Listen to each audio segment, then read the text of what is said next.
Yeah. Hey guys, welcome to the 6th episode of Season 2 of the Melee Stats Podcast, starring me, SaveAsUntitled. Me, Edwin Budding. And me, Alex Lee. Alex, you've been a guest on here before, but to give everyone a quick recap of who you are and what you've done in the Melee community? I'm a Smash writer. I just do a lot of writing related to Smash. I write for Game Tyrant, I write for ESPN, I write a ton of the blurbs for SSBM Rank every year. I wrote for Bad Melee one time, which is still probably the thing that I'm most remembered for. Yeah. I know those combo videos, the Quality Steve. Actually, let's not talk about those. But sort of on the subject of ranking, there's been obviously a lot of talk about ranking season and stuff coming out recently, and there's been a big debate. Less of a debate, more of people yelling at each other on Twitter about locals, and some of the Melee Stats members have been in the center or a large part of that discussion. If Edwin, you would want to take this away and kind of start off a ranking discussion with a little bit about locals?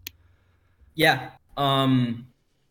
So I think there's a genuine fear among not just top players, but people who follow the scene that the panelists who are going to look at a wealth of results are going to look at one local set out of 1,000 sets, both local, regional, and major sets, and it's going to drastically affect how they view a certain player.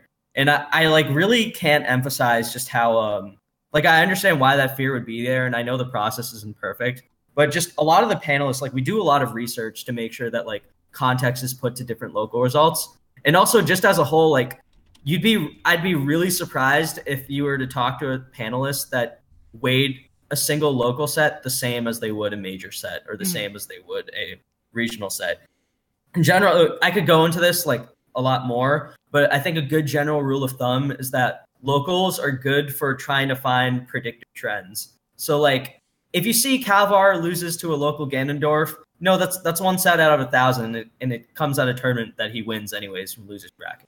So it's safe to say that's not a very meaningful set. But if you start noticing that Calvar might go even with Tiramisu in region, or that he kind of struggles with Joyboy, then it starts making you think of Calvar as a sort of how much we can expect to see Calvar do against top 100 Foxes in the matchup relative to his other strengths. So again, just to kind of show something, local sets on their own don't mean a lot, but as a source of cumulative data, they can be useful for finding trends and assessing how people do against a certain type of player or a certain skill range of player. They can be. So I think while it's okay to look at sort of what limited data we have and question how much of it is meaningful, considering the amount of time that people like Wheat, people like Oven, PTAS, so many Ambi, so many other people do in their research. And this isn't just about tracking sets either and looking up how people do over the course of a year. This is understanding the circumstances behind individual sets. So if we see that someone has a win on Junebug in region, we do our best to really look and see was this Junebug's Falcon? Was this Junebug Sheik? Was this at a house tourney? There's a lot of research that goes into it that isn't just about looking at head-to-head trends. Wouldn't you say that's a reason a lot of people like discounting or kind of just don't look at locals as much? Because a lot of the times there's that extra little step of research that you need to do to verify that win, like you said, a Junebug, depending on what character is important. Do you think that's also kind of what hurts people wanting to use locals? I think the point is that it's a panelist's responsibility to put context and meaningfulness per individual set and to really go above and beyond. So even let's say, I'm just going to use something random, for example, I'm pretty sure it's not true, but let's say that someone in MDVA, for instance, has one win out of 20 against Jerry, and that win, regardless of whether or not Jerry was trying in that one set out of 20 or not, that's not a very meaningful set that's going to make me change what I think of Jerry after hundreds of sets, right? Yeah, exactly. I think that's the things that people are worried about, in the long run, over a wealth of data, even assuming that I'm not doing my research and saying which wins are with Falcon or whatever. Mm-hmm. The point is it's a set out of thousands. And a lot of those sets, the local sets, again, it's just more like it's easy. It's good to take cumulative looks at locals and see how people do and see how they match up against major results. Which, of course, I don't think anyone would argue that a single local set is more important than a major set. Of course not. Okay, so I agree with you. Like philosophically, I think everything you said is correct. I think and I think local results should be counted towards SSBM rank. I think, however, that there's a huge problem with the way that local results are displayed to panelists right now. Like I was looking at the portal that panelists use, and I think it would be way better if, like, okay, for example, I was watching Hugs put his ballot together, and when it came to ranking Calvar, he groaned because there were like dozens of New England local brackets that he had to individually click through to look at Calvar's results. I mean, like, we're talking like dozens of the moms, New Game Pluses, Mass Madnesses, which are monthlies, but still like essentially local in terms of the players that they attract. Yeah. And this isn't to throw shade at Hugs, because I think this is something that a lot of panelists do. He ended up just like clicking through them one by one, and then if he saw an individual win that he thought was impressive, he was like, "Ooh, good win," and then just like filed it away and kept going. But he didn't pay attention to the record. Like if I don't know, this is a theoretical, but like let's say Calvar got one win on Slox and lost to him like 17 times. Hugs didn't even click through all the brackets, so he couldn't know what their record possibly was. He just saw the one. So I think it would be better if the Topo Stats portal that's used for that shows.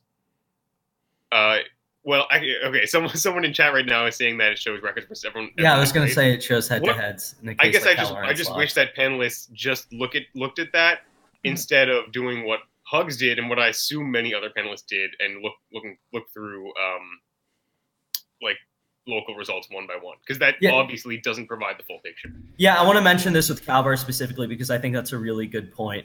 That it is a panelist's responsibility to look at maybe a set that Calvar has on Crush or a set that Calvar has on Slox. And they have to do their due diligence to see like, okay, well, this is good for a set win, but is it a trend? How many sets have these guys? How many sets have these people played? Like in Calvar's case, like defeating Slox and Crush is very good for him, but he is heavily negative against them. So it doesn't pass the smell test of, oh, he beat Slox, he must be as good as Slox. You know what I'm saying? Like, right, but like that's not what Hugs literally, he looked at all the brackets and he was like, all right, guys, is there a Crush win in here? That's all I care about. Is there a Crush win? And like, if he had scrolled through and seen one Crush win, that's all he would have remembered.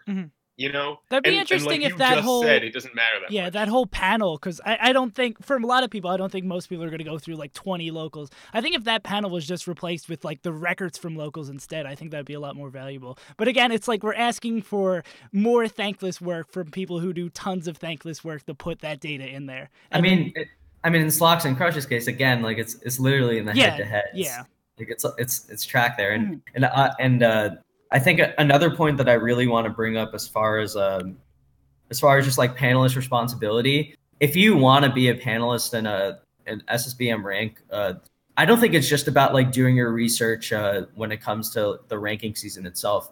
Like the kind of panelists, like people like me, and not to like speak that highly of ourselves, but like me, like Ambi, like Weed, a lot of Melee Stats, like we're not just like looking at records during ranking seasons. We're following the scene throughout the year. Like a lot of, and not just Melee Stats, but a lot of other panelists do that throughout the year. So like when we know that, so like we don't have to, like we should look at the data obviously to like cross check our references. But like when we see that Calvar has a Slox win, like if you're a panelist, you should innately, your first thought should be like, okay, well Slox usually beats him, so I'm not really going to hold that too highly, but I guess it's a slight plus for Calvar. Like these are things that you should know if you're following. Yeah, man. I mean, I and again, this isn't to disrespect anybody, especially you guys, because I think Melee Stats.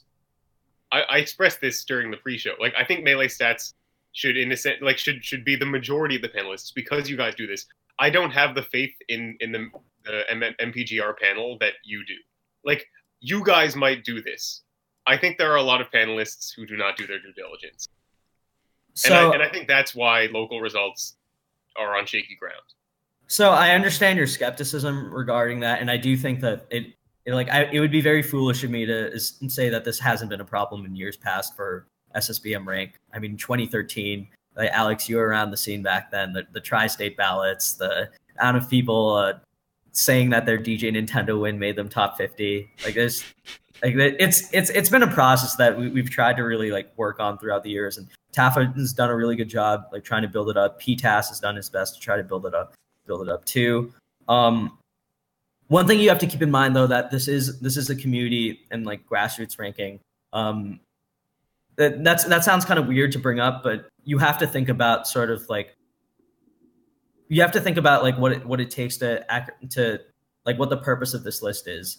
So you have to balance accuracy, you have to balance fairness, and you also have to balance representing the community well. Mm-hmm. So I don't know if he would ever admit it openly. I don't know if Tafo has spoken about this before, but just intuitively as someone working on this process, like both as a balloter and like someone who writes for it every year, like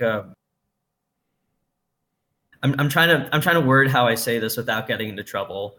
I think the thing that well, I'm just gonna say I think there is community politics involved. It's not necessarily a bad thing. You want to have, of course, you want to have, you want to have. Just you look at SSBM rank 2017 and tell me that Zoo's plate. Oh. No offense to Zoo. Tell me that Zoo's placement wasn't 100% politics.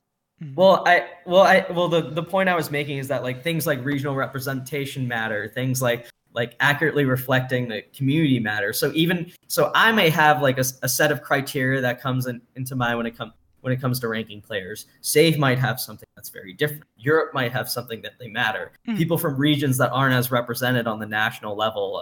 I'm not going to get into the whole like stupid West Coasted on me stuff or whatever, but like people from regions who aren't necessarily represented, like those things do matter when it comes to creating a ranking that's supposed to reflect our whole community. And I think and this is one of the really cool things about having a panel. You get all these people with different criteria and like different ways of evaluating people. And you put out a list that it's really cool that as a community, we have this grassroots list that accurately assesses like how we evaluate players and how we sort of celebrate them. You know what I'm saying? I know that's kind of a cringy way to put it, but like that ultimately what it is, right? Like, yeah. I mean, I'm with you on everything but the word accurately.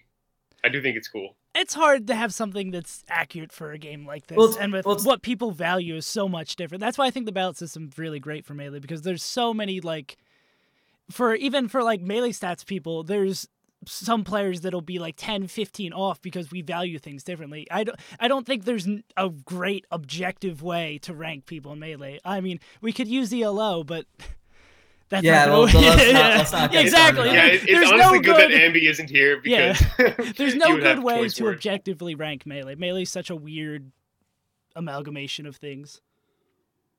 Yeah, I think. Sorry, Alex, go on. I just think, and I think there's a ton of value to having national ranking, but I think in its current form, SSBM rank / MPGR is it's like an exposure ranking. Like people who are on stream a lot, like Bobby Big Balls, who I know you ranked in the top 100. We'll get to him later. They're certainly given a boost for being on popular streams that a lot of people see. Like, like Bobby Frizz could win like 5 locals a week in Kansas City that aren't streamed because they happen in like a Chinese restaurant basement. And those wins just don't matter at all, So it's like determining what wins matter based on how it's seen or how they are seen, and like balancing like perceived skill, such as like Zoo's skill last year versus proven skill. There's so much subjectivity involved that I just can't take the rankings that seriously. I mean, I do think Melee Stats ranking is the best. No, I mean, like that's certainly like your viewpoint. I don't think it's necessarily like a wrong viewpoint to sort of take it and understand the like sort of both the strengths and flaws that come into the system. I just think that like while the points you're bringing up are accurate, like it doesn't really just apply for rankings. A lot of the structure of the scene at its like, because we don't have the wealth of data and the wealth of as much work as people like Wheat put into making sure we have as many sets as possible. The fact of the matter is it's still very hard to like as a community, we aren't structured or established enough to have like the wealth of meaningful data to draw conclusions from in like an established, standardized way. As a community, we're still trying to do it like in the grassroots way, because that's why all that is why I think hot take. I think Melee rankings should essentially be an oligarchy. I think we give too many people a voice in the rankings right now. Like, okay, Melee Stats seeds a ton of majors, and like we as a scene members of Melee Stats seed majors. Nah, Edwin, it's you and I. We do it. You got members of Melee Stats, Alex. Don't. Melee Stats itself does not seed majors. You're right. The horribly erroneous ESPN article that came out in 2017 misled me personally. But actually, you know what? There are plenty of people you can blame. But the point is, like, Melee Stats ranking has always been more accurate to me than MPGR. And I think philosophically, if we trust those people to seed majors, like major seeding is like the concrete application of rankings in real life for us. It's like that, and like obviously sponsorships and stuff like that. But like if we're talking about ways that Melee rankings actually impact things that happen in tournaments, it's seeding. And we trust the oligarchy to seed tournaments already. So why don't we just trust the oligarchy to put out the year-end rankings? And it's a hot take, but again, like if we trust them to do that one thing, why shouldn't we trust them to do the other thing? No, I mean, again, I see where you're coming from, but again, you have to acknowledge like sort of you have to think about like evaluating that with sort of like what I said before about representation and like you're saying that I see what you're saying in prioritizing one over the other, but like you understand like we can't, like as the process right now, we can't just discount the other. You know what I mean? Like we can't discount regional fairness. But that's a fair point that you bring. I did not accept payments from any member of Melee Stats, although Edwin does owe me lunch. So I do actually. But that's neither here nor there. Do we want to jump over to? I think we really kind of talked that one to the ground, but that was really interesting discussion about. Speaking of interesting, some of the cases that kind of stand out to you, Edwin. I know you wanted to talk a lot about Puffs, your favorite character in the game, right next to Sheik. So I want to mention one thing really interesting to you guys, and this is sort of the really weird. Hold on, let me just get it up for a second. This is the really weird Michael dilemma. So the 4 Jigglypuffs below Hbox, which are Michael, Toussaint, Jerry, and 42nd, I all thought were a little interesting because heading into the ranking process, I had them ranked like between the 40s and 60s, like somewhere in that range. And my order of doing it was Michael, Toussaint, Jerry and 42nd. Yep. Wait, hold on. Was it? I that sounds right. That's the order I have it on my list. I'm looking at mine right now. Hold on. Where did I have Jerry? Sorry, guys. It's just gonna take me a second. No, I actually. Oh no. Yeah, never mind. I had it. Cool, okay, cool. Michael, Toussaint, Jerry, and 42nd. Wait, I think that's like the logical way to. Wait, no. I think I actually had Jerry ahead of Toussaint. So. Really? Whoa! Why? Jerry's majors after he switched to Puff, and some of his results in the early year were really good. This guy beat like SFAT, he beat Ice, he beat Swedish Delight early in the year. Had a lot of like really good local results. He dominates his locals. I'll get into that with Toussaint later, or just another time. But the main point I want to bring up is like these Puffs. I just think are like really interesting because for a long time, Hungrybox kind of carried the torch for Jigglypuff. I know Prince Abu was behind him for a little bit, and like there's been other good Puffs as well. But just like these 4 are all kind of just like they've all kind of had like big major wins, and they perform slightly differently at locals. Like 42nd, I believe, is like top 2 in Long Island. He kind of destroyed K-On! When they played last year. He went back and forth with Darktooth. He had his really good summer where he defeated SFAT and Chudat and Absent Page. He also had that sick Nebs before the National Arcadian where he defeated Hacks and Slocks. And I believe he took a set in round robin pools for whatever it's worth off IBDW. But he lost later to him at that tournament. I'm honestly more impressed by that than him beating Hacks or Slocks. But yeah, 42nd, I ended up ranking 60, but he's someone that I think could be like hella good next year. Yeah. And honestly, like given how strong his local trends are, when you compare him to someone like say Toussaint, who has had a couple like pretty good major wins, like he's attended a lot this year, but like in region. Like, obviously, this doesn't drop him from the top 60 or whatever. So before people get mad at me for taking a local set out of proportion or whatever, I just think it is interesting that he tends to kind of like struggle with people like JD in region. Like JD, very good player. He's going to be on this podcast soon. But also Slox tends to kind of dominate him when they played last year, which kind of makes me which affects Two Saints records against different skill ranges. So like it makes it a little more negative, but he still has like good results for the year. And Michael, this is the other guy I wanted to bring up for the other Jigglypuff. So Michael, all year in region, at locals or other Midwest tournaments, Absent Page and Kells have destroyed him in terms of their head-to-head. But this guy goes to other events and he suddenly just turns into a complete beast. Like he starts being really competitive against like top 25 players, like Bananas. He beat a lot. I know that's Puff Ices, but that's still really impressive, especially when like another Puff contemporary like Tusay tends to kind of struggle in that matchup a little bit. And again, this is not to throw shade at Tusay, but I'm just saying like Michael's strength in comparison. So I think I was kind of all over the place there, but I think those four Puffs like between like 40 and 60-ish are really interesting. And I want to see more of them next year and sort of how they do. But especially Michael, Tusay we've seen a lot of this year, but I think Michael, Jerry, and 42nd, especially for next year, would be good people to look out for. I think it's worth mentioning that even beyond those four names, there are other Puff players who are like very clearly on the come up and like have the potential to also break into that. Like I think this is a really good time for Puff right now, as much as it is sad to hear those words. Because of Hbox and everything. Like the second, another player who comes to mind is E-Tai, who's one of the best players. Oh, I was gonna bring him up later. Yeah, I mean, I watched him beat Spark at Shine, and like based on the eye test, he looked like he was just on the same level as 42nd. Well, I wouldn't say the same level as 42nd, but like he's there. He's in the same bracket. And it should also be mentioned that E-Tai also, the one time he ever came to Nebulous, came through and won the whole tournament. I forget who he beat, but like kind of a similar run to 42nd's super strong Nebulous run that you mentioned. And again, like these players aren't like flawless. Like 42nd has kind of had stinkers throughout the year before. He started off kind of slow. Losing to Beerman, and shout out to Bon Cushy in the chat who beat 42nd earlier in 2018.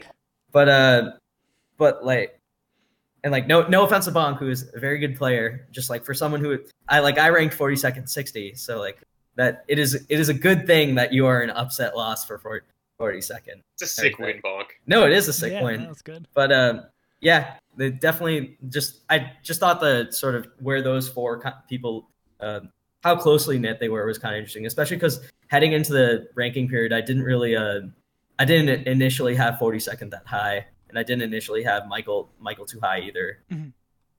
Is there anyone else like from the 40 to 60 like players lesser talked about that are likely going to make the ballot that you think are more impressive? I mean, like players who I think have a shot at 40 to 60 who like haven't been discussed that much. Yeah. This might be stretching have a shot a bit, but HT. Okay. How come? I know he beat Crusher earlier at Full Bloom. Yeah, I mean, I just think HT flies under the radar. I don't have his wins and losses in front of me, unfortunately.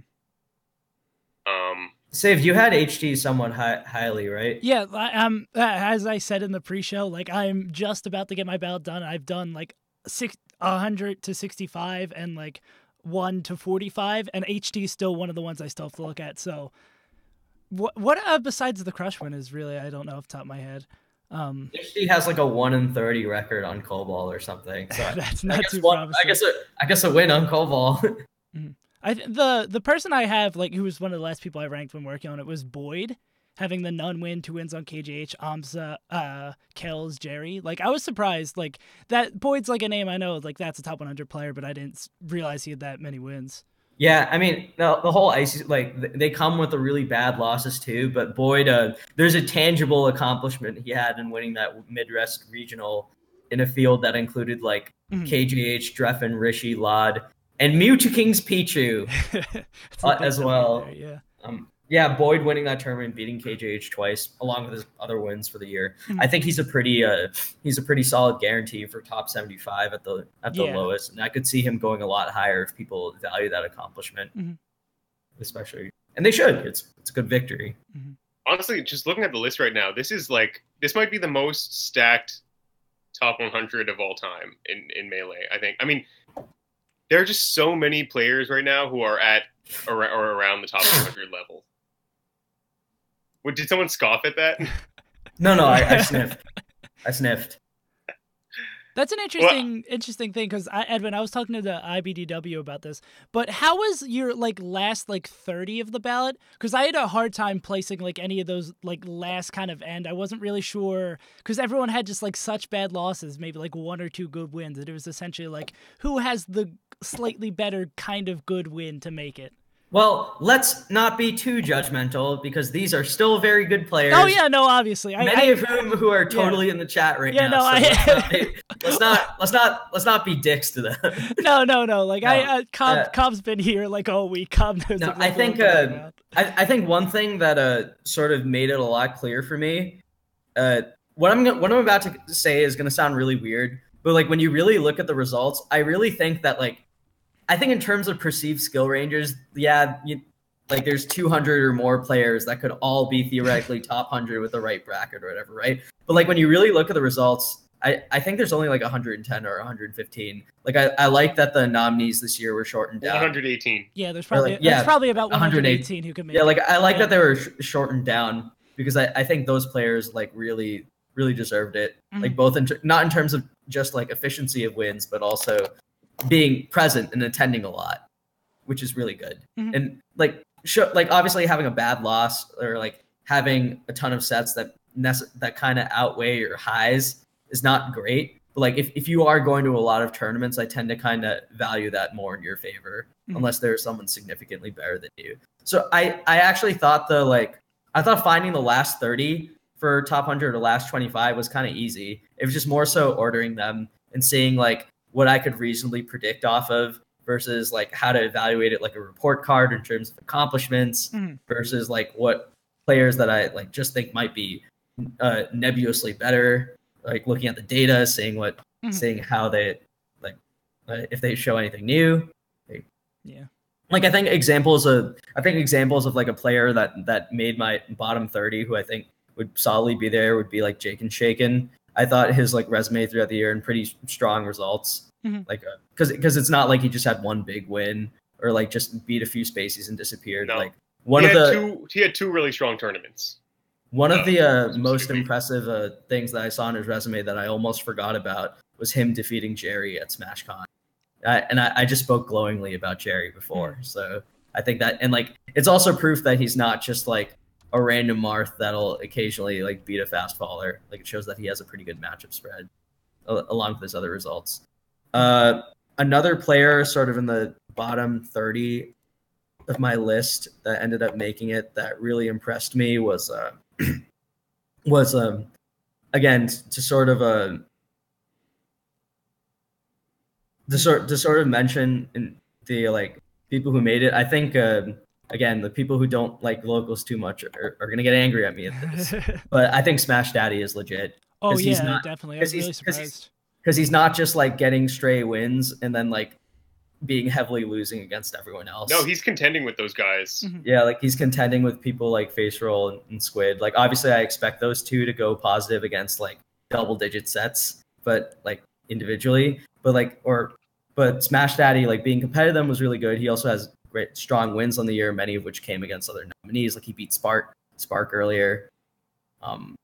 Just in general, he really floored me because it's really annoying hearing people from stack regions be like, oh, this guy's really good. He beat Westballs at a local when Westball was playing Fox or was moving around. But in Smashdaddy's case, I think he has the legit talent and consistency to really make it big if he goes to more next year.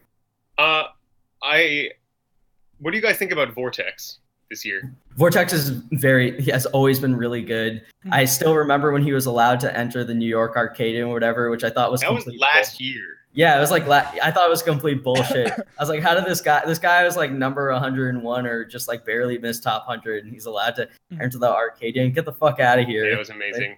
Vortex, very good. I think about that all. I was at that Arcadian.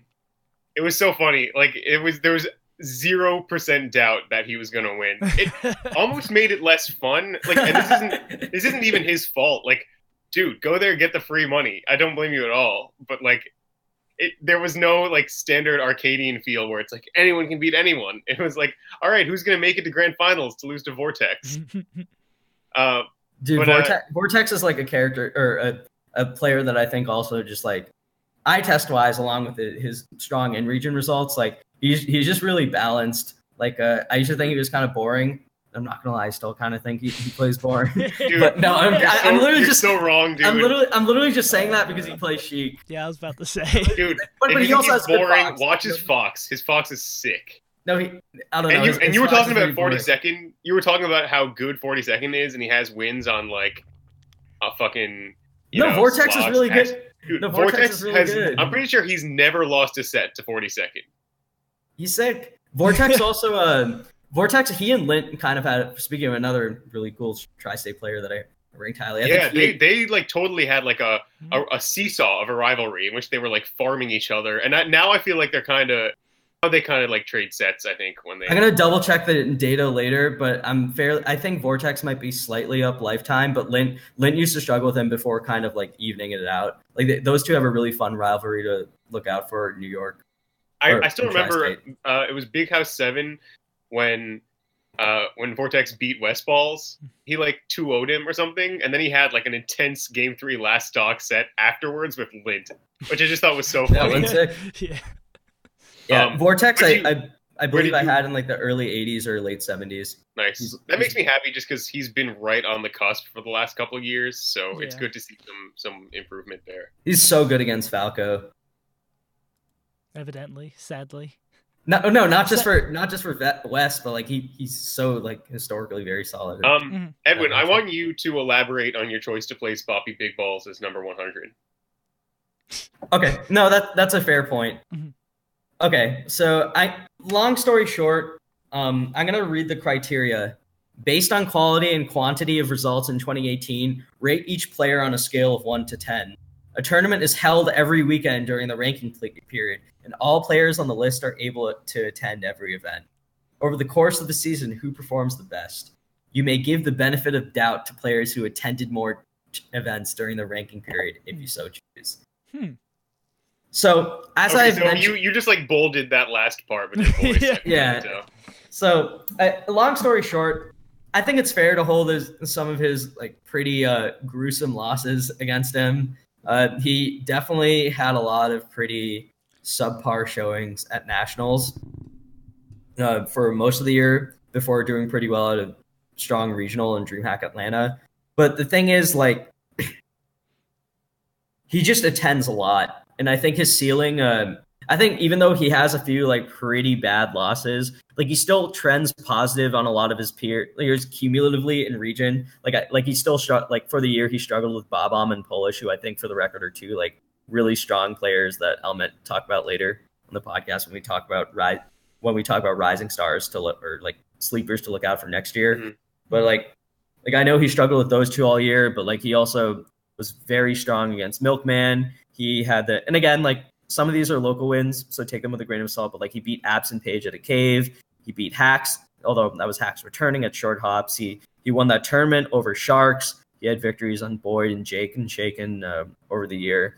Like the thing is when you attend a lot and you tend to show and you show a high enough ceiling, even if there's a part of me that kind of doubts if your consistency or baseline ability is as high as someone that might not go to enough, the fact that they matter is like you're still going to a lot. Like this guy is driving 10 to 14 hours to like Tennessee or whatever to go fight Iori and split sets with him. Like he's going to so many tournaments, and like it's really hard to.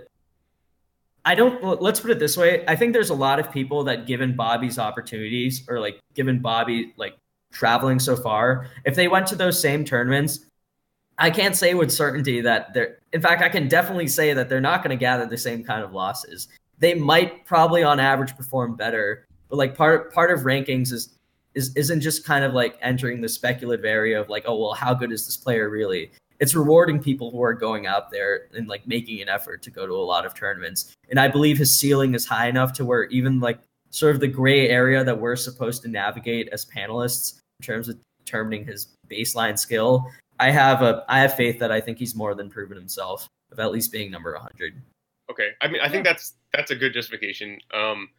It does make me think of another, not a problem I have with the year-end rankings, but something that I think kind of muddles rankings a bit, which is like how do we value wins over last year's top 100 players who are going out, and also wins and losses against players who are not ranked on the previous year's top 100 but are clearly going to be ranked on the next year's top 100. The case of Bobby Big Balls, for example, makes me think about, first of all, his terrible record against Calvar. Yeah, that's another really, that was one thing that like, and I know that's just one. Wait, let me just finish my piece though. Okay, fair enough. Yeah. You mentioned Milkman as a strong win for him, but Milkman is not for. I don't know if it's just attendance. Like I don't know what his wins and losses this year, but I know that at the very least for attendance, he's not being considered for this year's top 100. So really, like, I'm pretty sure. I think he like barely. Milkman's on there, yeah. Yeah, he barely made my list. Yeah. Okay. Never mind then. I'll admit I'm wrong about that. But or another example that comes to mind is Calvar cleanly beating Nintendude at Genesis. Like Nintendude is probably not going to be on this year's top 100 because partway through the year you think he is going? Nintendude's making it. Yeah. All right, never mind. I clearly have no idea what I'm talking about. I think your point about Calvar and Bobby and sort of that making a voter a little more worried about how he does against like top 100 players as a trend. I think that's a fair point to bring up. Well, I just think that wins against future top 100 players are undervalued, and I think wins against past top 100 players may in some cases be overvalued. But I think the first part is the part that I'm more concerned about. Yeah, I mean, you got to value wins as they were at the time, right? Like that's kind of, again, it's like a tricky area to navigate, but as a panelist, like I have to assess like, okay, well, Zane losing to Captain Smuckers twice at the beginning of the year, like that may not be indicative of like current Zane right now, but like how much did that mean at the time for Captain Smuckers? Yeah, exactly. Or like even things like, well, I mean, then we get into the whole zone of discussing like how much do recent results matter more, even though it's a full year ranking. Like for example, Zane got double 3-0'd by Hungrybox at the beginning of the year. Now we clearly know that Zane is like one of the players who's most likely to beat Hungrybox at any given tournament. Like, should we even count? Like, how should we count those losses against him less because we know that he's leveled up so much against Hungrybox? What are we trying to accomplish with? Because if we're answering the question who's going to place well at X tournament, then obviously we have to be taking the Zane who beat Hungrybox twice into account, not the Zane who was double 3-0'd by him. Right. So I think that's a whole like seeding versus ranking thing, right? Like it's not just about evaluating how good someone is right now and what's meaningful. Like part of ranking a period of time is, inevitably it is kind of like a report card. So you have to evaluate sort of what matters. But it's good on you to note that for sure. I think that's a fair point to bring up. I've said that like a bunch this podcast. You keep bringing up fair points, bring up unfair points. I mean, my overall point, which is that we should replace the panel that we use for MPGR with an oligarchy. It's not a fair one. No, I think that's a real good one. I have no problems with that. Okay. All right. I think that just about covers like all the ranking topics we wanted to discuss, but this is good. Save, are you ready to start? Oh, I'm ready to get heated up. Speed round. This is going to be the particular writer speed round with all questions about writing. I tried to tailor it to you two. Alex, you're the guest. Do you want to go first on the first question, or do you want to let Edwin take it? Oh, I want to let Edwin take it for sure. All right. So... No, you take it. Nah, dude, I got the coin flip, and you're kicking off to me. Yeah. Whatever. He Sure deferred. All right. Edwin, question number 1 of the speed round. Who will be most upset with their rank this year? None. Do I have to say anything else? He literally talked about people ranking him too highly. When people rank him too lowly, he talks about why people underrate him and why they look at stupid losses he has when they could look at him doing well at majors. This guy will complain no matter what. Have you seen None on the reads? This guy literally, he will not be happy with anything. And then the worst thing is at the end of it, he's going to talk about how much he doesn't care. I don't think there's literally no competition here. It's None. All right. Okay, Alex. so I think None is going to be saltiest on Twitter about his ranking, but the question was who's going to be most unhappy about his ranking, and to me the answer is obviously Leffen, because I think Leffen is going to rend his teeth, or no, he's going to gnash his teeth and rend his clothing unless he's number 1 in any ranking, and I think also knowing Leffen, like if we're going to measure anger in like anger units, he will still have more anger. He'll have like this many anger units. And None will make like a lot of tweets about it, but it'll still be like this many anger units because he doesn't really feel that much emotion. So that's my answer. Yeah, but Leffen knows that Hbox is not it's not going to be awakening anything new in him. Like he's not going to be more angry because of it. He won't even be mad. He knows it. No, he's already angry about it. Like I'm not saying he's going to be angry when it comes out. I'm just saying if the player who's going to be most angry about his year-end rank is Leffen. But he's not going to be angry because he knows where he's going to finish. Round's over. Edwin, I think you had a more creative way of expressing your answer, but you went for the very, very obvious one, so I'm going to give the point to Alex. Fair enough. All right, Alex, question number 2. Fair enough, unfair. Who will be higher on the 2019 summer rankings, SFAT or PewPewU? Which of the CLG boys will do it? All right. I'm going to be serious with this answer. I got to give it to SFAT. I mean, I think they're both incredibly skilled players. I think SFAT, despite the fact that he's been on decline, is in a better environment to turn things around and improve. I mean, he lives in a house with a bunch of other top players and is constantly getting good practice. And I also just think SFAT's baseline is, or his average, are both still higher than PewPewU's. Like, PewPewU is a really strong character with some great wins for the year, but like he's just in a tier lower than SFAT, and they've both been in those tiers for so long that I don't know if it's going to change that often. Mm-hmm. I'd love to be proven wrong, but my answer is SFAT. All right, Edwin, SFAT or Marth?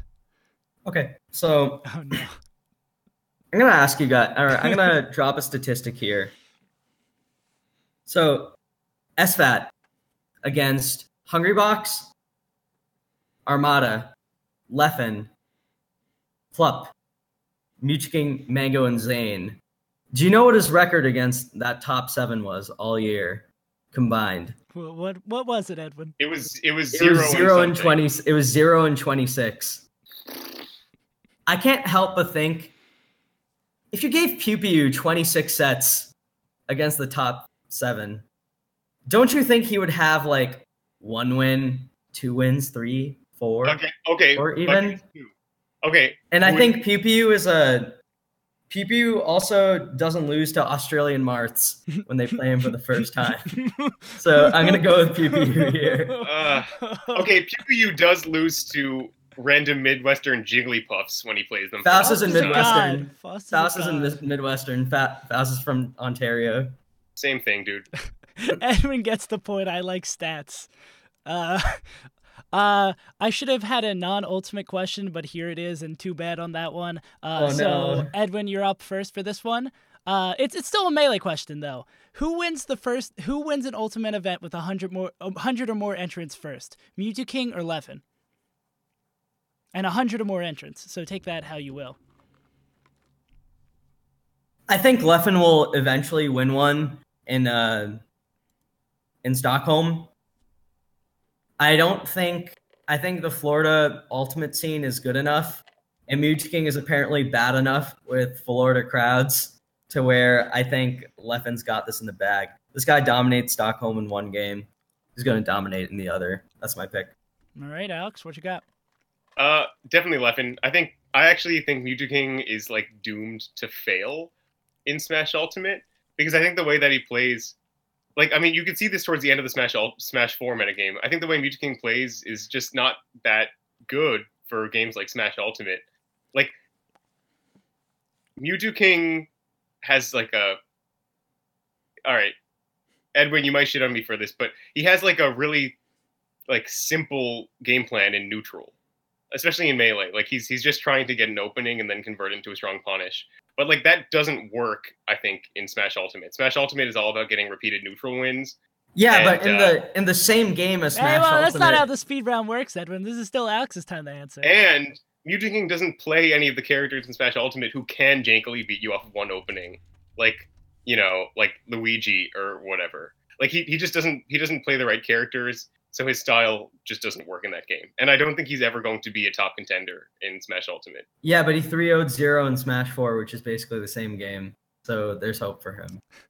Edwin, you weren't going to get the point before, but you're especially not after the ultimate bashing. We support all Smash games in here. Yeah. Alex This gets is the Ultimate point. Stats podcast. All right, Alex, on the fourth question, if you get this, you seal your victory. Probably an easy question for you to answer. Which player will have the hardest blurb to write for this year? Who would you least want to write for this year in the top 100?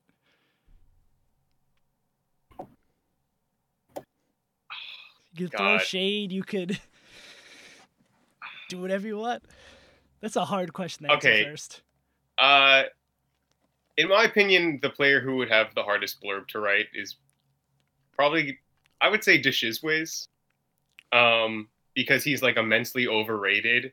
And I think when looking for things about his year that are actually positive, it's going to be hard to find enough like positive, cool things to say about both like his record and him as a person that aren't disingenuous but still live up to the weird amount of hype that he gets. So like he and his fans will be super mad no matter what you say because you cannot possibly live up to like the weird like version of DeShizwiz that exists in people's head if you're going to write about the actual DeShizwiz. Mm-hmm. That's my answer. That's a good answer, Edwin. You got a little bit of time to think about it. What you got, Edwin?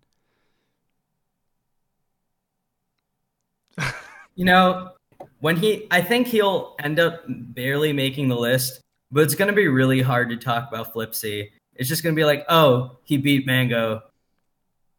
Like that. you got to write like 500 characters, like talking about his like an Ice Climber's defeating Mango. That's not easy. Like this kind of tells itself. And the fact that you'd have to like romanticize that moment instead of pretend that it never happened would be especially difficult from a writing standpoint. Mm-hmm. So that's my pick. Yep. I'm gonna give Alex the point. That was the perfectly treading the line between taking shots and giving a very eloquent answer. I gotta say though, I really like Flipsy as an answer too. And hold on. How interesting that both of the people who would be hardest to write about come from the same region of Florida. Just saying. They both come from South Florida also. Oh, is that not CFL? All right, never mind. No, it's not. And Edwin, the last question for you, you can make it 2-3. And it's a bit of a silly question, but you can take it wherever you want. Who's the best writer in Melee who's not on this call? Or who's your favorite? Who do you really like? In terms of like writing talent? Whatever, however you want to take that. Well, now I know I lost, so I can actually take my time to think about this. I thought you were just gonna turn off the camera. It's over. No. You know what's funny? I actually think some of Slime's best work is his writing. I think he's an extremely talented writer. He's good at like writing sketch comedy. I think he's like a funny commentator and everything. But one of the things that I do kind of miss about him is that he doesn't write as much for the Bad Melee website. And I think that was one of his like best talents. I know he's ending off the sticks, or at least putting it on hiatus for a bit. And if he has more time to write for Bad Melee or just kind of like write on his own, I would love to see more of it. I think he's really good at it. So that would be my pick. All right. And Alex, who's your pick? Okay. I mean, I think this is the obvious pick, but I truly think Apengu, Zane. I mean, first of all, he's like a good friend. but also I think he is able to humanize Smash, both Smash players and Smash as a whole, in a way that I don't think anyone else is. Like, his profile of Hungrybox, while I certainly had my qualms with it, I think did an amazing job showing the human side of Hbox as a player. His blurb, his Mewtwo King blurb that he wrote for the year-end rankings last year, which also edited by the illustrious Edwin Budding, was awesome. I think it just summed up his year perfectly and was better than any blurb I've ever written, that's for sure. So my sincere answer is a Pengu. But I do think that Slime is an awesome writer as well, and I really wish he would do more bad Melee stuff. One of the reasons I brought up Slime is because I knew you were going to bring up Pengu, which brings us to the next point. Shout out to the Melee writers. Shout out to me, Alex, Tafo, Fendi, Slime. Well, I was going to give you the point, Edwin, but then you cut me off before we ended the speed. It literally doesn't matter. I know, but I need it to be a 4-1 loss now. It doesn't matter shit, dude. Yes, I finally won a speed round. Right, yes, so I can die happy. You're the champ, Alex. You have a minute to talk about whatever you want. I was honestly not prepared for this. I don't know what to say. You know what? I'm going to rant about the dude on Reddit who was shitting on me for posting ESPN articles on r/SSBM. This is worth losing. Like, there were so many things about what this guy said that were just wrong. Like, he thinks that I get more money when more people go to ESPN articles. Like, that's just not how writing works as like a job or industry. I get paid the same amount as soon as the article goes up. The only reason I post those is because I think if people continue to read them, then ESPN will continue to post to make articles about Melee, which I think is just cool. I think we can all agree that it's cool that ESPN cares about Melee. So I don't know, the idea, like, it actually cut to the core when this guy assumed that it was like some kind of self-serving thing. I don't care. In fact, there are other people who post the articles on Reddit if I don't do it. I just like doing it because then I get notifications when people comment, so I can like respond to them and stuff. Sell out. How dare you? Yeah, I know. I'm such a sellout. That annoyed me. And I mean, I understand that it's disingenuous for me to be like ESPN's wrap up of, you know, Genesis when I'm the one writing it. But like, what else am I supposed to say? Like, what do I write the title as? Like, hey guys, I wrote this. I don't know. Like, no one's going to click on it if I say that because no one knows who I am. So maybe I should be more honest about it, but I don't think it's necessarily. No, this guy's a fucker. Don't give him. Don't give him any. Don't give him any room. Let the darkness go through your. Yeah. I mean, I don't know. I try to be open to all criticism. So, but I just wanted to say that, like, it was just a huge misinterpretation of why I do things. Also, like, no one knows who I am. Like, there's a byline. It's. If I was trying to become like Smash famous or something, there are other things that I would do besides that. God damn it. Reddit's dumb. People are dumb. Smash is great. Don't lie. You love those people. You love Reddit. That's I love. That's where you get all that sweet viewership from. Reddit and YouTube. You love it, dude. No, a little bit. Don't act like you're above it. Wait, okay. Ask yourself why YCZ? First of all, I don't know if you remember this, but I was the Puff player who you like brutally four-stalked in Cruise at China 2017. So fuck you for that. But hey, also, YCZ's Melee stats. Watch it. I don't know if it jogs your memory. It was the same crew battle where my buddy two-stalked Koopa Troopa at the beginning. But yeah, I play Puff. And all the respect people gave for you through the show is gone. The Reddit 10-to-1 rule. Like, that was the other thing about the guy's post that bothered me. I definitely satisfy that. Like, I comment on Reddit posts and stuff all the time. I'm definitely an active member. Like, I don't know. Just, I guess people notice that I post the articles more often, but it is literally not like the only thing that I do. So that was also completely disingenuous. All right, I think we've bashed Reddit enough for this episode. They won't make it this far anyway. That moves us on to the last topic, the 2019 preview. We kind of already touched on a couple people who are rising like on the fringes of the top 100, but I know Edwin had a couple more people in mind that he wanted to talk about. Yeah, so the first person I want to bring up is Joyboy. I think for a lot of people, they may not recognize him or they might just see him in a New England local. Like, with like beating Calvar or something. But he's not just like I think from watching him play, from watching how he does against like his competition in region, he tends to trend really positively. He actually finished above Lint in the, if I'm not mistaken, in the latest edition of New England Power Rankings, which I was a little surprised at, and I wouldn't have had that. But it's still, but like the fact that he's still within like that tier of play as far as in region results go, and that people value it like that, shows that he's definitely trending upward. And I'm fairly certain he wants to attend a lot more tournaments in 2019. So I would definitely watch out for Joyboy. Another name that I think is really really rising within Tri-State and could make a big splash is Thumbs, aka Whiskey Priest, a Peach and Falco player from Connecticut that I think is hella good. To be clear, Whiskey Priest is his Falco. Yes. Yeah. So Thumbs / Whiskey Priest, he does really well in region against a lot of the fellow Connecticut. Thumbs used to be a really big thorn in Lint's side. He used to kind of beat up Lint pretty bad. Now Lint's kind of brought the record a little closer, but Thumbs still usually takes that if I'm not mistaken. He has wins on Swift Base, another pretty strong veteran. Like he's not top 100 anymore, but he's still a pretty strong like veteran player within New England, which I think is really good. Shout out to Thumbs and Joyboy. Those are the two people that I especially wanted to highlight. Mm-hmm. Alex, I know you brought up Etai before. Is there anyone else that you think has, like, for non-top 100 players that you think have pretty good potential for 2019? Yeah, definitely. And this is a bit of a plug for a homie, but I truly believe that 2019 is going to be the year of BigJoig. For anyone who's unfamiliar with BigJoig, he has the distinction of being the first Falco main to be on Forbes 30 under 30. What? Yeah, that's damn straight. But Wow. I'm not going to tell you what it's for because I think he wants to keep it under wraps. Also, it's just like publicly available. Also, BigJoig is just a sick Falco player. Like, he was one hit away from beating Bobby Big Balls at Shine. And he has in-region wins against Calvar, Zoso, other players who are around top 100 level. To be fair, I think he trends really negative against Calvar and Zoso, but he does have a lot of really good in-region results.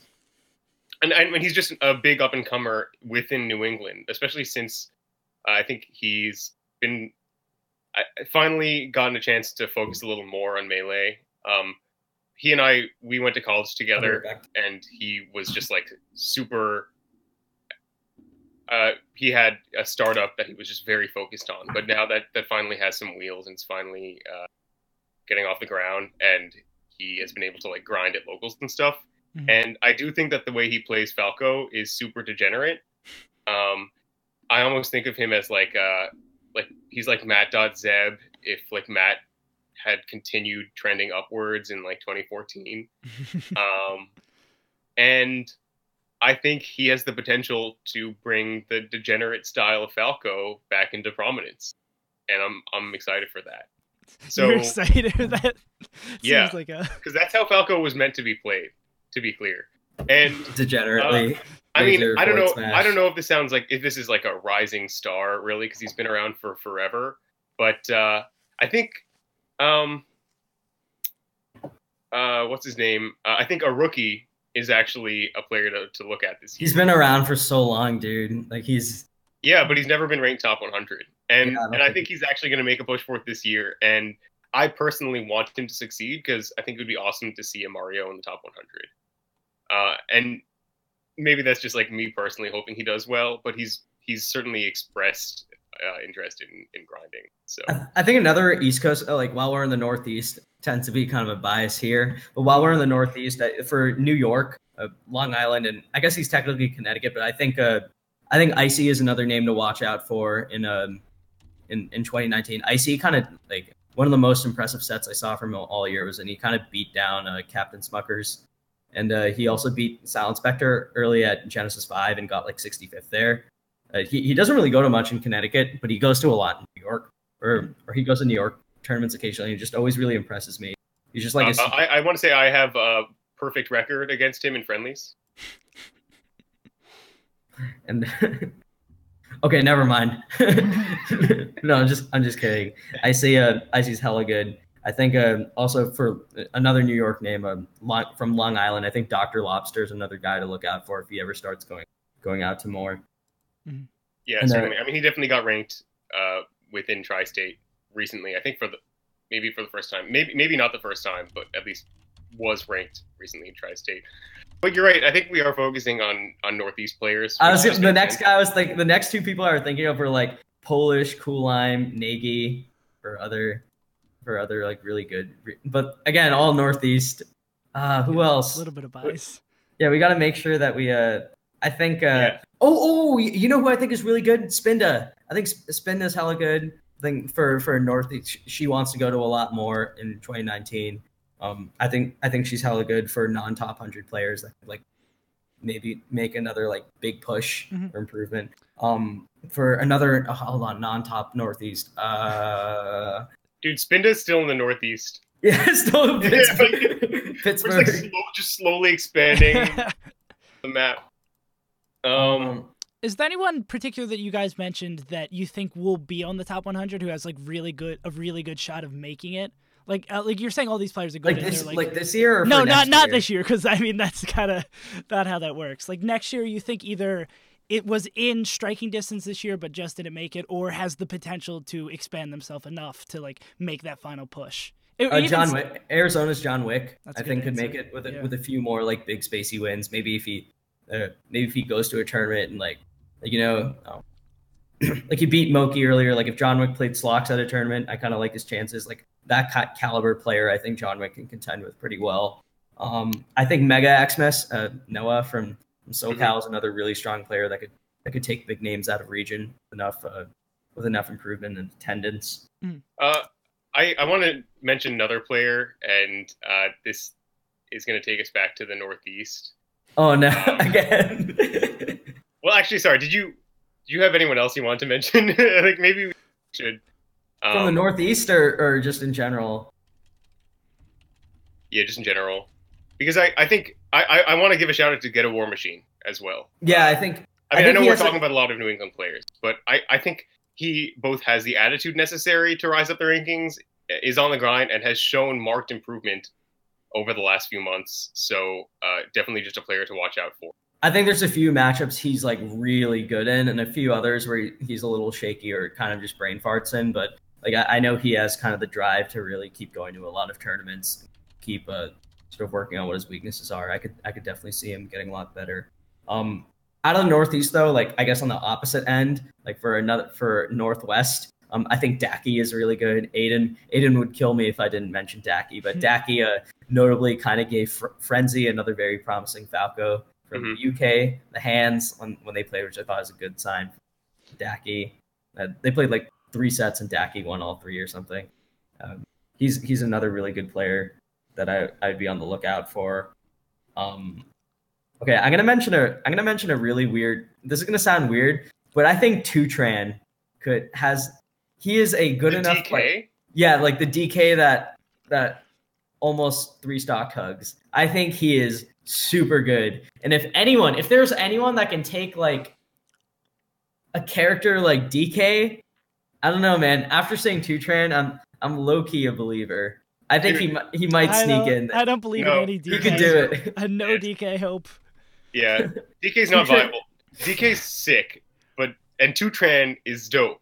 I'm like at the big house, like the entire everyone stopped their friendlies when he was playing Hugs. That's how dope. Dude, you don't think TWOTRAN could if Morse code gets a lot better? What if Morse code runs into TWOTRAN? I'm just saying, like Morse code and top 100 nominee, like pretty good results this year. If he runs into TWOTRANs, I'm just saying you've too much faith in DK. I was thinking about mentioning Morse code as an up and comer, but I think because I don't think he's going to make the top 100 list. Unfortunately, I don't think he made mine, but he might be like 101 or something on mine. Yeah, Morse code's like right on fringe for me as well. Like I don't think he's worth mentioning as an up and comer because he's already really good. Yeah. Do you want to move on to? I feel like we've mentioned many more names than people have time to Google who don't already know these. Wait, hold on, wait. Oh my god. Do you just want to go down the New England PR one by one? I think this is relevant because we just saw them last weekend. I think I think Maxi from Ireland, I believe, is really good. He just finished second at Valhalla too. He also beat SJ at a local last year, although it's a local. SJ was also pretty yeah, he was pretty hammered, if I'm not mistaken. But Maxi has been getting a lot better. For other European names, I think Glory's hella good. I think Dady's really good. Yep. Pipsqueak is hella good. I don't think Dady counts as an up-and-comer. Do you think he kind of has made it already? Dady's known and was nominated for Top 100 last year, so okay, no, fair enough. Already there. What about Pipsqueak? I think he could be really good with more attendance. I could How about definitely Nikki? Nikki's pretty solid, but Nikki was a nominee this year. Oh, he was? Okay. Yeah. I just want to get international representation out there. Same with Japan, Sane. I think if Sane goes to a lot more, he won a tourney over Amsa this year, which I know it's one tournament, like 2 out of 3 sets, but that still is a really big accomplishment that shows some kind of potential in him, even if it's Fox Yoshi. Okay, right. And I was gonna say Thor, but I already gave my low tier mention to TWOTRAN. Thor, the Champagne Link, super good. Yeah, okay. That was sick. Did we say Heartstrings? I feel like we should mention Heartstrings too. Shout out to Heartstrings. God. Yeah, Heartstrings sick. Do we have any bold predictions then off the show? We're pushing that hour mark. Do you guys have anyone really? This is where I was going to use my SFAT. PewPewU doing better than SFAT. But I think we kind of already talked about that during the speed round. Well, wait, YCZ, just to answer your question, six was supposed to be at Air and then like flaked because of some kind of like family issue or travel issue, and I don't think he's been to any tournaments since then. But I just want to call back to that because Edwin and I made a high profile on the last episode. I'm so sad it never happened. That was so sad. Dude, you are sad. Like, 6 would have destroyed Chillin. No, dude, Chillin's been playing since 2001. Looking back, can we now agree that 6 would have destroyed Chillin? No, I'm not letting this go. Chillin would beat him with Fox. He beat him with Samus. Dude, the match is gonna happen someday, and the bet stands. The bet stands. Absolutely. Chillin's been playing since like 2001. You think he's gonna be caught by a Link? Come on, dude. Absolutely. He hasn't played a Link since 2001. Nah, dude. Asin was a Link main starting up. Yeah, Jesus you're right. Okay. It's the most niche discussion I've ever heard.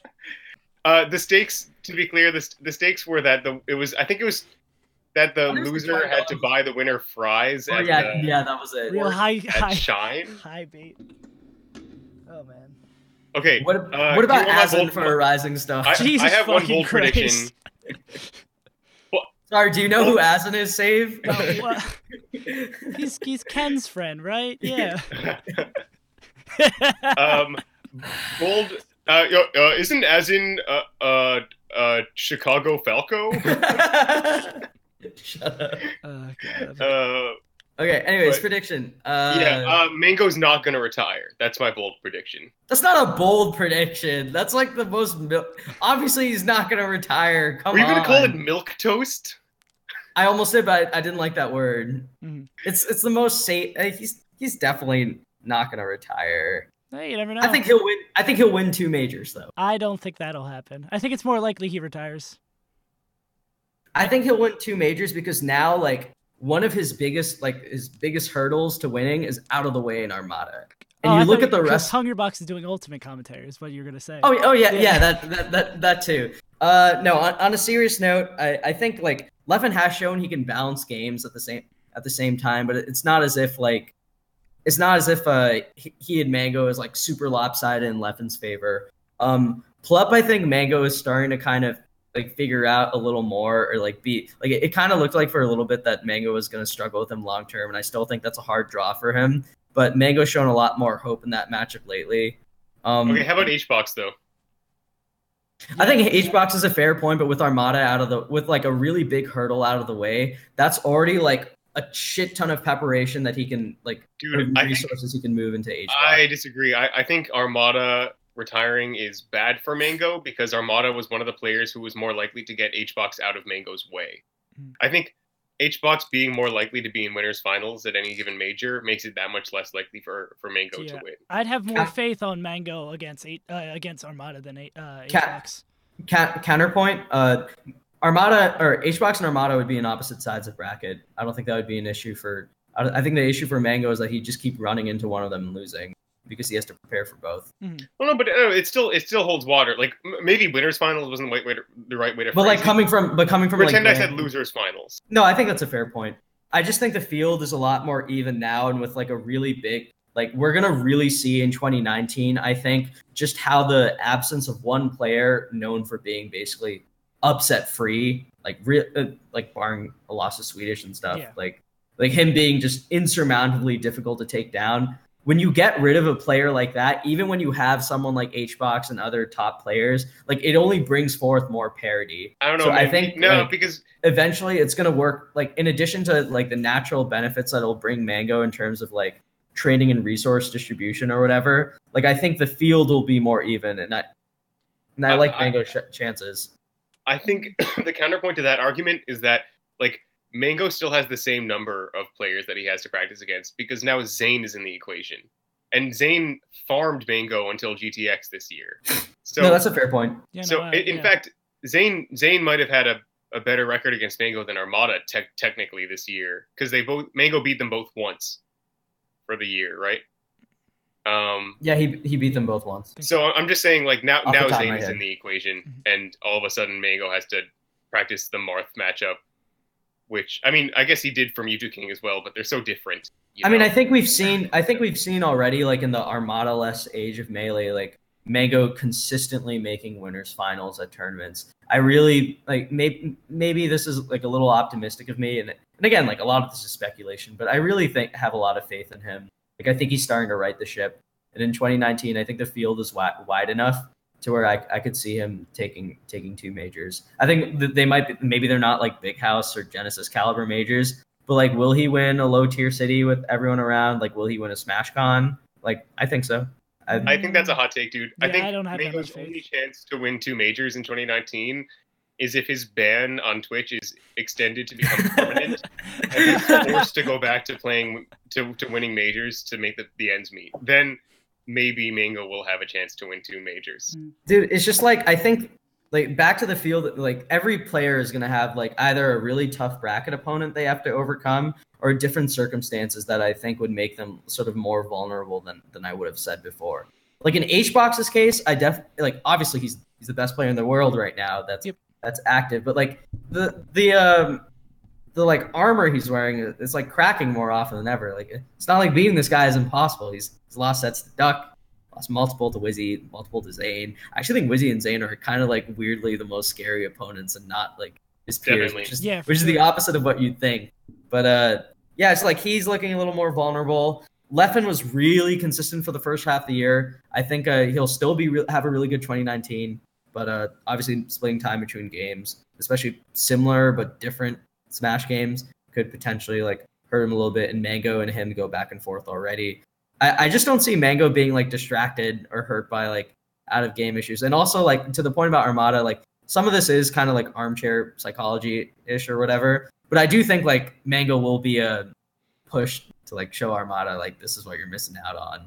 I have to like I know it sounds kind of silly, but you know just as someone who's watching, like it's hard not to think that could play a role in his increased motivation. That actually does bring me to another one of my bold predictions. If you guys want to hear, Team UGS is not going to win a single doubles major. Ooh. Armada not being an active singles player means that he's just going to be a lot worse in melee doubles. I think. Yeah. I don't think he's gonna. I don't think the focus on doubles will help him, especially if he does continue to play Ultimate competitively. Mm-hmm. If he plays Ultimate singles competitively, then I don't think UGS is winning any doubles majors. It's going to be PewFat all the way. I think PewFat and Plub2 King. The best team in the world. Actually, Mewtwo King might he might be playing more Ultimates. I don't know. It might just be PewFat. It's the doors have really opened up for them with Ultimate. Or Chewbox. Well, Hbox will be commentating Smash Ultimate. Yeah. Edwin, now you're picking it up. Now you're a real Ultimate fan. You're a real gamer now. Save, do you have any bold predictions? Melee will Well, you die. won't because Melee will die in 2019. Yeah, Save will be making videos. Ultimate like, Stats podcast. Who has the biggest address in Smash? God, I hate Ultimate. I love Ultimate. Don't lie, dude. Melee's still the better game. Melee's so sick. Melee's never gonna die. Eventually. Melee's never gonna die, but I do perceive like the future of Melee being more like Summit type events at some point. Like I think Melee's carried so hard by the personalities that eventually we're gonna start just focusing all the content on and all the tournaments on the personalities like more. But that's probably not gonna happen this coming year. I think that's just like but Melee's definitely taking a hit this year. I feel like that's a whole. I feel like that's a whole other discussion that we're about to get into. But long story short, I pretty strongly disagree. Like, I think spillover from Smash games is kind of real, and I think it could actually really help Melee. Oh yeah, no. But we're out of time, so I feel like this will be a discussion. That could be a whole other podcast. Yeah, I think we've already had that discussion like 4 times on this podcast. Yeah, it feels like we have it. I'm sure we said it on an episode with Aiden. We've talked about this stuff all the time. We're going to call that for this episode of Season 2, Episode 6 of the Melee Stats Podcast. Alex, thank you for joining us. Edwin, thank you for making time in your busy working man schedule. It's actually crazy. Yeah. But yeah, I hope you guys enjoyed, and we'll see you guys next time. Well, first I need to thank I need to thank the patrons. So Alex Vucinich, Carlos Robles, Etost, Greg Schaefer, Jack Harmoning, Jason Kelly, JM, Joey Danowitz, Jorgen Stenhammer, Matthew Biddle, Ozen Breton, Potato, Stock Money, and Videotape. Thank you guys so much for your support and for waiting for us after the holiday break. It's kind of tough, but we'll be back again next week. Probably at a different time though. But we'll have more news on that. Thanks, guys. See you. Peace out, y'all. All right.